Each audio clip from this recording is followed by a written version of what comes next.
খুলনায় মানবিক কার্যক্রমের অংশ হিসেবে দরিদ্র ও ছিন্নমূল মানুষের মাঝে বিরিয়ানি খেতে সেই স্বাদ এর বিনামূল্যে খাবার বিতরণ কর্মসূচির উদ্বোধন করা হয়েছে। প্রধান অতিথি থেকে এই কর্মসূচির উদ্বোধন করেন চলচ্চিত্র অভিনেতা রাসেল মিয়া। তিনি বলেন, ব্যবসা লাভের একটি অংশ দিয়ে অসহায়, মানসিক ভারসাম্যহীন ও দরিদ্র মানুষের খাবারের ব্যবস্থা করা সত্যিই প্রশংসনীয় উদ্যোগ। সেই স্বাদ প্রতিষ্ঠানের কর্ণধার সালমান শিকদার বলেন, খুলনার পাওয়ার হাউস মোড়ে প্রতি সপ্তাহে রবি, বুধ ও বৃহস্পতিবার রাতে রিক্সা চালক, পথচারী ও ক্ষুধার্ত মানুষকে বিনামূল্যে খাবার বিতরণ করা হয়। সেই সাথে হাত ধরে আমি প্লাস আমাদের পরিবার পরিজন নিয়ে আমরা খুবই ভালো আছি। আরও একটা মূল বিষয়, সালমান ভাই একজন মানবিক মানুষ।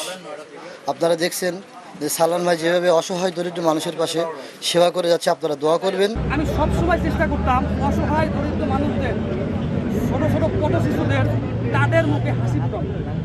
সেই জায়গা থেকে আমি আমার কিছু সংখ্যক ভাই বেয়াদার, ছোটো ভাই বেয়াদার সাথে নিয়ে আমি সেই সাথ চালু করি।